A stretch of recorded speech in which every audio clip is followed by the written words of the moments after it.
بكم مرحبا بكم في قناه كريمه غيتا شيوات. اليوم غنقدم لكم جوج شكيلات ديال لي بات اي الكغاتان ديال لي بات، واللي غنقدروا نديروهم على جوج شكيلات اي لي بات مكغاتيني، وكذلك لي بات العاديين تيتكلوا باردين.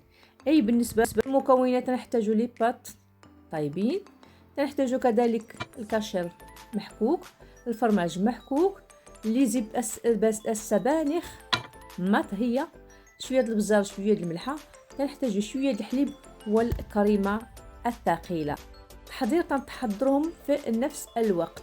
تنشدو وعاء تنديرو فيها لي بات، من بعد تنزيدو الكاشير المفروم، تنزيدو لي زيبينار اللي طيبناهم تا هما تيكونوا مفرومين وطيبناهم مزيان بشويه د الزيت وشويه د الماء، تنزيدو الكريمه الثقيله اي الكريمه السائله، وتنزيد ليها ثقيله، وتنزيد ليها شويه الحليب، عاد في الاخير تنزيدو الفرماج المبشور، ومن بعد تنزيدو شويه د الملحه وشويه د البزر، وتنخلطوا الجميع كما تشوفي. عاد يمكن لينا نخلطوا مزيان. عاد اللي يعجبكم تزيدوا الفرماج تزيدوه، المهم على حساب. ومن بعد تنشدوا واحد طاوه ديال الفران، اللي خديت طاوه ديال الدجاج اللي عندك في الدار، طاوه ديال الدجاج ديال الطاوه ديال العاديه، تندير هنا بالزبده. عاد يمكن ليا نزيد عليها لي بات اللي خلطناهم بالسبانخ، عاد يمكن لنا ندخلهم الفران لمده 15 حتى 20 دقيقه يتحمروا من الفوق ومن التحت.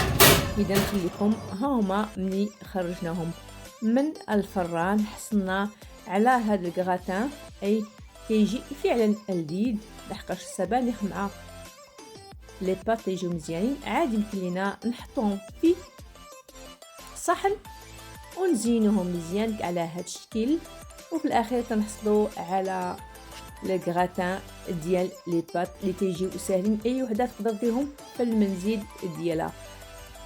نفس المكونات تنشدو وعاء تنديرو ولا بلا تنديرو فيها لي بات يكونوا طيبين، تنزيدو الكاشير محكوك، تنزيدو السبانخ المطهيه كذلك، وتنزيدو شويه البزار والملحه، وكذلك تنخلطوا مزيان كما تتشوفي.